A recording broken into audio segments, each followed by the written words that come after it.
Hey everybody, and welcome to the Bluegrass Soccer Academy. Donald, I meant to do something on the first podcast that I forgot to do that is very important to me. So I'm going to go ahead and take a minute to thank my little sister, Virginia Finari, for all the help that she's given us over the past several weeks, months. Honestly, this podcast would not be on the air without her. I've spent many hours over at her house, many nights on the phone with her, asking her questions, getting her help in this. She does this. This is kind of her thing. So she's been very instrumental to us getting going on the podcast. So thanks, Virginia. Second thing, thanks everybody for downloading that first episode. And we appreciate your support, and we're looking forward to tonight's episode. And I think it's important we reach out to the people that have helped us along the way, and I think there's going to be many more people down the road here as Absolutely. we learn how we do this stuff. So, Hamilton, today we're going to be discussing more recruiting stuff with former player of ours, Rachel Hughes, and she had a different path than we had discussed previously. So let's dig into this conversation here. Awesome. I'm excited. Hi, Rachel. How are you? I'm good. How are you? We're doing well. It's nice to catch up with you. It's been a while. It has. Everything going okay? Pretty good. Good. We were just talking off air a little bit about school and things like that. You're almost done, or at least almost to the next chapter, it sounds like. That's got to be exciting. It is exciting. A little stressful, but I'm excited. Good. Awesome. All right, Rachel, real quickly. So, we're talking about the recruiting process. So for our listeners, we want to get a little background on your soccer career. So if you could start us off from when you started playing soccer, when you got into select, what kind of leagues you played for. Go ahead.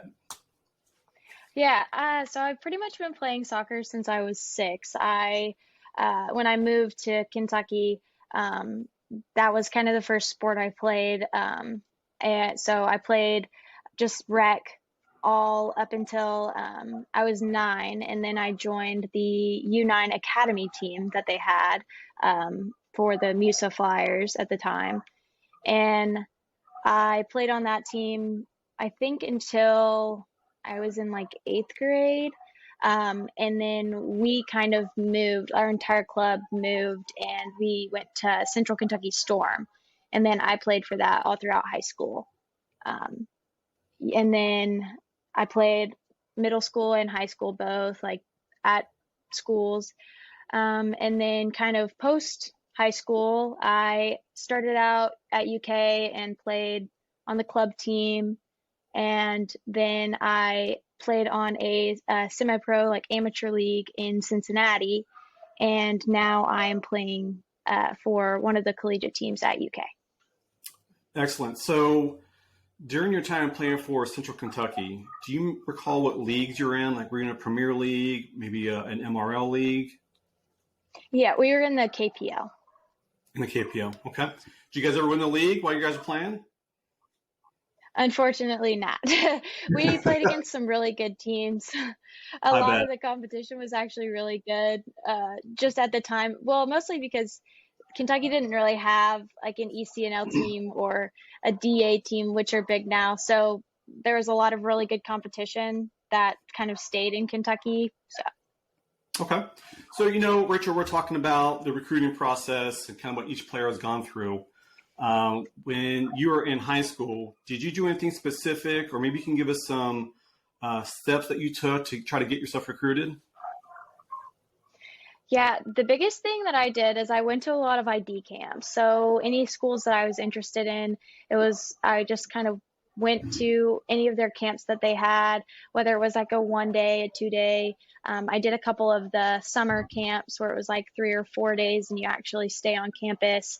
But aside from that, it was just sending more emails than I could ever count and going to college showcases with my team and competing in those. So let's talk about those ID camps real quick. When you went to those, did you already have conversations with those coaches previously, or did you just sign up and say, I'm just going to go, if I get FaceTime with them, then so be it? So what was the plan on that? A little bit of both. So for some schools, they probably weren't going to come watch me play in Nicholasville, Kentucky, because it was a smaller club, not as well known. So some schools, I knew that if I wanted to be seen by those coaches, it was going to be having to go to those coaches, to the schools and play in front of those coaches. So a lot of times I would just send them an email beforehand, like before the ID camp, and introduce myself, send my resume to them, and say, I'll be at your ID camp. Can't wait to meet you. But then some of the other ones were ID camps that I was invited to after the coaches had seen me play, either from my highlight reel that I send them or from the showcases that we would go to. So you did go about making out a highlight reel. I did. I actually have made a couple.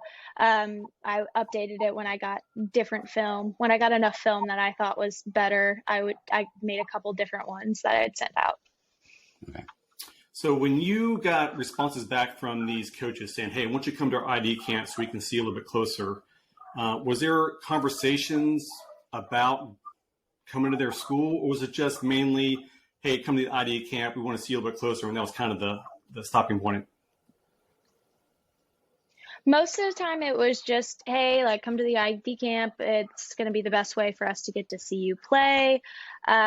But for some of the other schools that had seen me play, like, if they were kind of interested in me, they would reach out to me, and then they'd say, we can get you set up on a tour of the school and things like that. So it just kind of depended on the situation, what school I was looking at.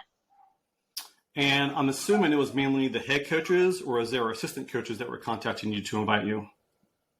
It was honestly about 50-50. It just kind of depended on the school.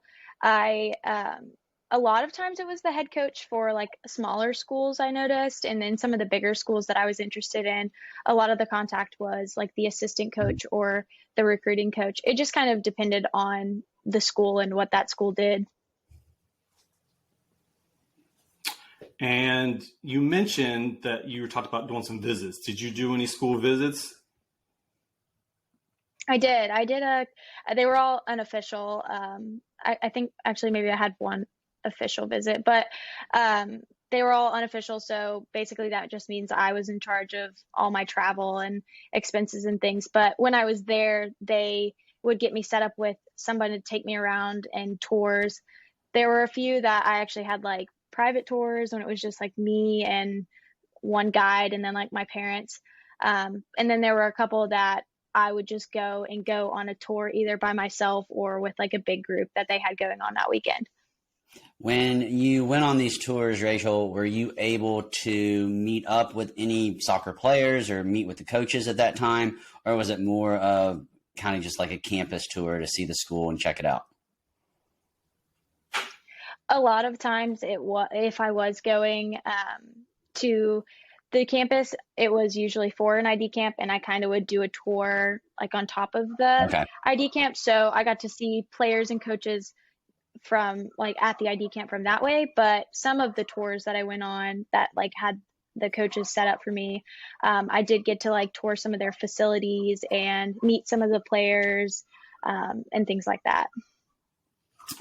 And so after you had some of these visits, either official or unofficial, did you have any follow-up conversations with any of the coaches?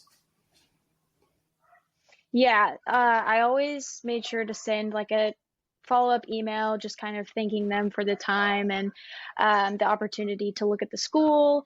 And I kind of didn't really know where I wanted to go to school yet, so I always just kind of kept the line open and just said I would love to keep in touch as I move forward in deciding where I want to go. So I kind of always kept it open. Unless I wasn't interested in the school, then I would just kind of thank them and say that I think I'm going to go a different direction, but I really appreciate your time, things like that. Yeah, I think it's important for players to do good follow-ups. It's letting you know that you're responsible and you're a mature person. So I think that's a quality aspect for a player to follow up side. So very nice job. So did you have any serious conversations with coaches? You've done a lot of ID camps. You said you did some showcases with your club teams. Did you have more serious conversations about attending their school or talk about getting scholarships with them? I mean, did you get any deeper conversations with coaches beyond that? Yeah, for a couple of them I did. I had a couple offers like with that scholarships, and some of the times they were just when I would go and visit and talk to the coach, they would be like, "Well, this is kind of what we're thinking we might be able to offer you." And that was really before I had applied to the school. So they're like, "We don't really know what academic money you'll get yet, but they're like, it would mostly be just kind of like figuring out, well, this is kind of what we're thinking and what we would hope to do." So with the scholarships that they were discussing, was anything appealing? Was something that they said strike your mind a little bit, saying, well, maybe I need to pay more attention to this school? Or were you pretty set on what schools you kind of wanted to go to during the process? Oh, I had no idea where I wanted to go. It was a lot of back and forth for me. I didn't know that I even wanted to play soccer in college until uh, about my freshman year. Up until that point, I kind of didn't really know if it was for me, and um, so I didn't really get serious about it until freshman year. Um, so I had no idea where I wanted to go, and definitely some of these offers and some of the things that I got to see made me consider the school a little bit more than I probably would have. Awesome. So you mentioned that you had some offers on the table. You ultimately, and correct me if I'm wrong, but you ultimately decided not to sign anywhere. Is that correct? That is correct. So kind of talk to us about what went into that decision. What was the thought process behind that, that decision to just kind of say, all right, maybe not. It was a really tough one for me because I knew I didn't really want to give up playing at that point. But one of the schools that I had one of the better offers from that I liked and I had toured and I really liked the coach. It was a smaller school, but um, I I knew that if the coach left or if I had gotten hurt that I wouldn't want to play at that school. So that kind of ultimately just took my decision to take that off the table.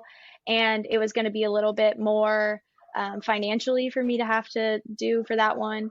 And so I probably could have tried to play somewhere else, even in Kentucky.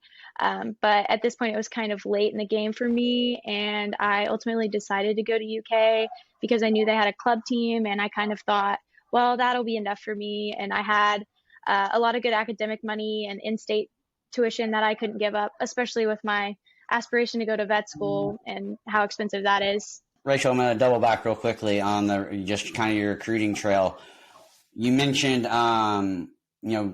looking at schools out of state versus in state. Is that process any different? Like, did you feel like out of state schools attacked you any differently than maybe a closer to home school did? I'm just curious. I don't know. Not really. I don't know the process, so I'm just curious. Yeah, for me, not really. It was kind of the same. It wasn't like I was some five-star recruit that everyone wanted. So it was kind of different for me. And I played for a smaller club. So it wasn't like my name was like super well known. I think that might be different for some of these girls that play for these big ECNL clubs and go to like really big high schools and things like that. So, Rachel, you made the decision to not take in the offers. Was that ultimately your decision? How involved was your family in this, or maybe one parent more than the other? Were they involved in your decision, or was it mainly up to you? They told me from the beginning that they would support me in whatever decision that I went with. And I knew that. I mean, I kind of felt like they might have had a preference. They never really tried to sway me one way or another. But I mean, I definitely could tell like my parents would have preferred one school over the other. Not that they would ever say that or even admit to it, but I definitely took them into consideration in my like decision because I wanted to make sure that they would be able, if I did go and play somewhere, I wanted to make sure that they would be able to come and watch me play. And then, ultimately deciding to stay close to home, I knew that was the best financial decision, not just for me, but for them as well. So, Rachel, I might have my timeline backwards a little bit here, so correct me. You enroll at UK, and then you also play. You mentioned for the Cincinnati Sirens. Is that correct? Yes, that And was so, what after kind of was my that timeline? yeah. So my freshman year at UK, I played on the club team. I tried out and made the club team, and that was in September. So that was like right after school started. I played in the fall, absolutely loved it, and um, then in the spring, well, that was kind of when COVID happened, so we did not get a spring season, and that's kind of really when I noticed I missed playing because I didn't even have the club. And so that's when I kind of like sought out different avenues to do for myself. And um, there was a team in Nashville called the Nashville Rhythm that I had tried out for, and I didn't make, which was a little disappointing. But I mean, probably worked out for the better. I didn't have to spend an entire summer in Nashville. And then the fall of my sophomore year came around, and I heard about the Cincinnati Sirens, and I was like, well, this one's a little closer than Nashville. So I decided to give it a shot. And again, we didn't have our club season in the fall my sophomore year either, just because of COVID and all travel restrictions and things like that. But they didn't have any restrictions for my Cincinnati team. So I tried out in December, and I made it and played all throughout the winter and in an indoor league. And then the outdoor season started in, I think, like either late March or early April. And I played from April up until about July. That's awesome. So, how long was the club soccer at UK put on hold with COVID? Do you remember? Was it just the one season, or was it multiple? We missed out on 2 seasons. Okay. I actually got to Rachel. I don't even know if you know this. I actually saw Rachel play a few times with the Cincinnati Sirens. Her dad would go live on Facebook, Of course. and so recording it. So I got to sit and watch her a few games, and it was really fun to see her back on the field doing that. You know, I think it's interesting that you bring up the Cincinnati Sirens because I think there's a lot of players, male or female, that don't realize that there are other leagues available. It's not just MLS or the USL that you can go after. There's multiple options that you can go after. So it's a great point that you bring this up that, you know, if you don't want to go full-fledged into college or you don't get an offer, or just like you, the distance worked out for you going to Cincinnati. So I think it's a great option for kids to look into. Absolutely. So, Rachel, back to UK. You were playing club there, and then you had the opportunity to, for lack of a better description, move up a level. Is that correct? Yeah. So one of the decisions that kind of swayed me a little bit towards UK that I forgot to mention is I had been talking to the assistant coach about possibly playing, and he came and watched me play a couple times before I had graduated, and they said that they liked me and they liked my play, but ultimately their roster was full.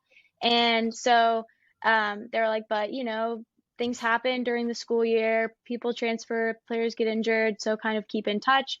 And so that's definitely what I did.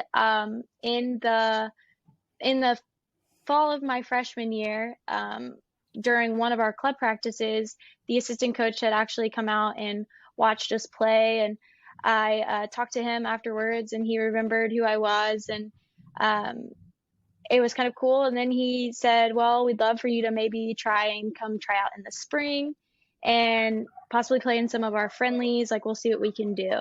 And so I was kind of really excited about that because it was kind of always my goal to play a little bit higher. And then obviously in the spring, whenever the season didn't happen for them or for really anybody, then that kind of put that on hold. Yeah. So I just tried to stay in touch as much as I could and kept reaching out.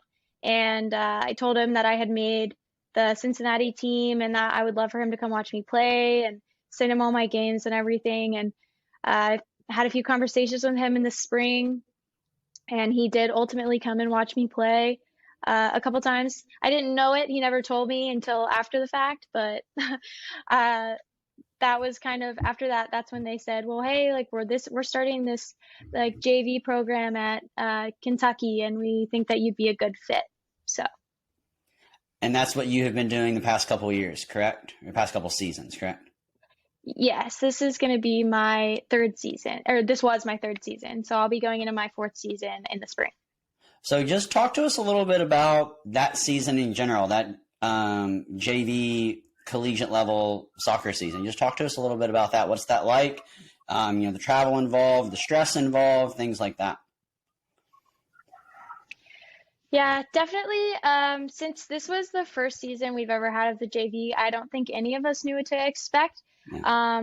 It was, the first thing of anything is never going to be perfect, and we definitely hit a bunch of bumps in the road, but it was honestly great just being back on the field, and it kind of felt like I got to play at a level that I thought I was finally like good enough to compete in, and felt like I had opportunities to even move up. And so I really liked that. I appreciated the structure that it brought. It was a lot busier than club. I mean, we were considered an NCAA team, so we had all the same requirements that NCAA does, and I had to do drug testing, and we had weight room time and practices on the field and things like that. So there's a lot more responsibility that went into it, but to me, is a lot more rewarding. Yeah, I think this JV thing is very unknown to a lot of kids. I think a lot of kids are in high school or middle school, they're not aware that there are colleges that have really a varsity and JV. Can you tell us about how that worked? Did you practice with, I guess, the varsity team, or were you guys completely separate? Did you have to travel on a school vehicle? What schools did you guys play? How did that work with your team there? Yeah, so again, just because it was the first season, it wasn't a whole lot, I think, is what they had wanted it to be. We kind of did the best with what we had, just kind of trying to get as many players as we could that they thought were good enough to compete. Their hopes when they started it was that they were going to take the girls that were better than what was on the club team, but maybe not quite ready to play at the varsity level, and either keep them at that level and let them develop that skill, or be an opportunity to move up if they were playing well. And then they also thought that they would have hoped to, maybe if they had like a varsity girl coming back from an injury, to just kind of play out in one of those games that may not be as high of a level as varsity when they're starting to get back and kind of get back into competition. So, but since we started kind of late, we did not practice with the varsity team. That was their hope to eventually get to that point.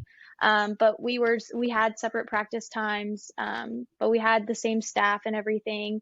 That was kind of that's the requirement of it. Like our coach has to be on staff at varsity, so it had to be someone like that. But yeah. So what is kind of the plan moving forward here? You said you had 2 semesters left at UK. Is that going to remain at that collegiate level? Or are you still going to continue to play? What's kind of the future here? Ideally. Well, I'm definitely going to play. Yeah. I'm definitely going to play next semester, finish out my last season. As far as playing past that, right now it's not in my plan. I hope to go to vet school, and I probably would not have any time to play. I do have another year of eligibility still that I could if I wanted to, but I don't think it's going to be realistic if I go to vet school. However, if I don't end up going to vet school, then I might look into different things, like maybe playing again for another semi-pro team, or maybe taking an extra year. Who knows? That's great. That's really awesome. Rachel, you talked to us about this whole process. You have walked us through, you've given us lots of good information. Looking back on your recruiting process, is there anything that jumps out at you that you think, oh, I wish I would have done that differently, or I wish I would have handled that differently?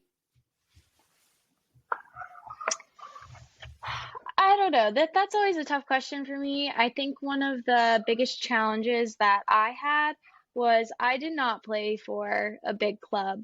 And, luckily that like Lou City is now a thing and they're starting this new team or they have started this new team in Lexington that I think will be bigger and become a more well-known name by these coaches. But I don't think I had as much exposure as I probably should have had. I don't necessarily know that I would have changed it because I absolutely loved my team. I loved my coaches, but I think it definitely would have been beneficial for me to play at a bigger club. Um, or, but like, but I think the closest big club might have been either Indiana or Ohio at the time. I think there was like Ohio Elite that they played in the ECNL. Yeah, I think, especially in the women's game, we're really seeing that evolution of these bigger clubs, of the more recognition. I think a lot of that has to do with the success that the U.S. women's national team has had over the past 10 or 12 years. But I do think you're going to see some of these bigger, especially when it comes to numbers, clubs pop up for the women's game as well as the men's. Rachel, what about any advice you might pass on to, like you said, you didn't make that decision that, hey, I think I do want to play in college until you were a freshman. So what advice would you pass on to that freshman who is coming into their freshman year of high school? They have some talent. They think they want to play in college. What advice would you give them? I think the biggest thing that I could say is like I lacked a lot of confidence in myself. Going in, I just didn't think that I was actually good enough to play at the next level. And, having coaches tell me that, yes, you can play somewhere. Like if you want, you're good enough. I think that really helped a lot. But the biggest thing that I think I would tell somebody else is you absolutely have no idea what's going to happen and anything can happen. And you can play somewhere as long as you're willing to put in the work and as long as you're willing to be realistic about your goals and what you want. But it's absolutely possible to achieve your goals. It's just all about the effort that you put in and the work you're willing to do. I think that's so important, especially for young players. As coaches, we see that all the time. We see that where you see the talent, you see the skill on the field, you see the support that they have, but what's missing is that confidence in themselves. And I love that you bring that up because that is so incredibly important. Absolutely. Yeah, no doubt. All right, Rachel, I think we are done with our questions. If you don't have anything else to add, we really appreciate having you on with us. It was a great conversation. Yeah, thank you so much for having me. I appreciate it. And it was great catching up. Do us a favor and shoot us a schedule. We'd love to come check you out one night. Yeah, absolutely. I will do that. All right. Thank you so much, Rachel. Have a great night. Thank you. Yeah, you too. Bye, guys. Bye. Yeah, thank you. All right. Well, Charlie or Mr. Hamilton, a great conversation with Rachel Hughes. I'm so glad she got on board here. She had a different pathway than what we talked about before. Very unrelenting in knowing what she wants and sticking to a game plan. Was there anything that she was talking about that stood out to you? I think the biggest thing for me was she made it very clear to make sure you're not making a decision all because of soccer. She had these offers on the table. It sounds like she had a few offers, but one offer in particular that she mentioned that she knew in her heart of hearts that if soccer didn't work out for her at this school, she didn't want to be there. So she turned that offer down.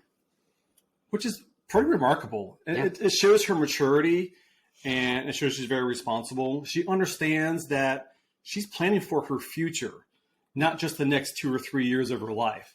So I think it's very honorable that she made that decision. And it's very important that people understand it's not just about the soccer. You're going to school for your career, and your decision has to be a part of that. Absolutely. One of the things that I saw with Rachel is there's different pathways of playing in college.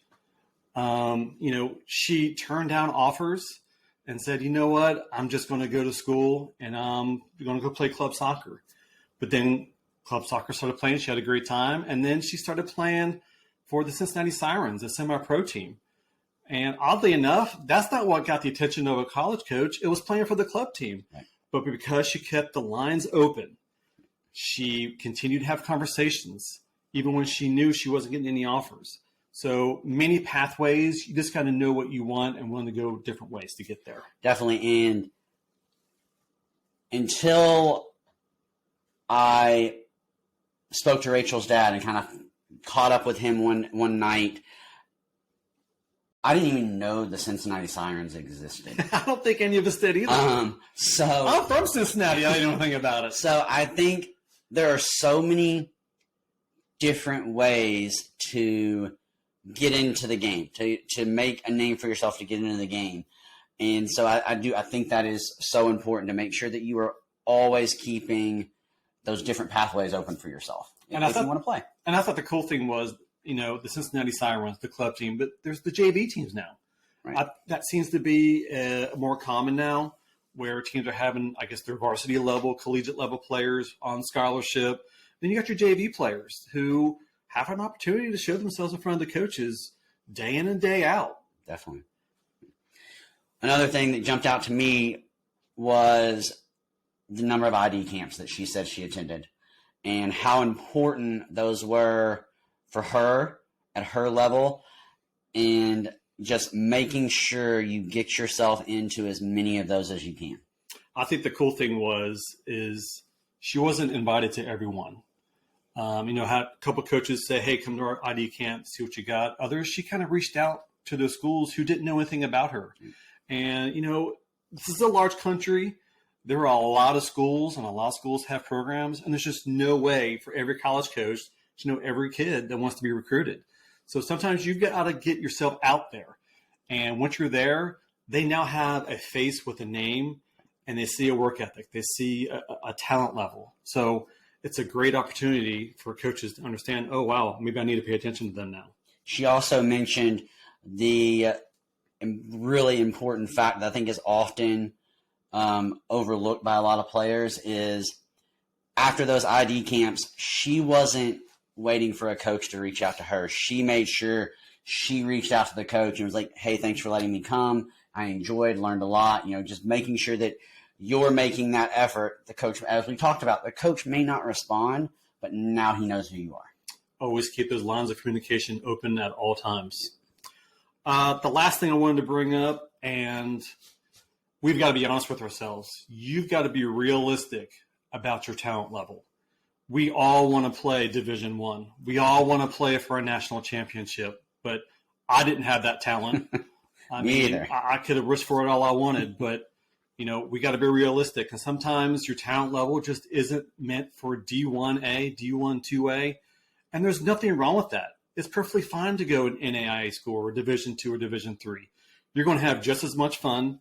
You're going to get an education, and you're going to get an opportunity to enjoy what you've done for the last 12 years of your life playing soccer. And I think there's two things that go along with that. The first is, that I've read it many times. I don't know the exact number, but it's like, when you look at the number of high school athletes versus the number of those athletes that move on to the college game, we're not just talking Division I. We're talking Division I, II, NAIA, JUCO, all those types of things. It's like 6%, some really massively low number. So knowing that, if I go out and I'm shutting down all these NAIA schools because a D1 school is not contacting me, then I may miss a great opportunity. The second thing with that is, I forgot what it was. That's all right.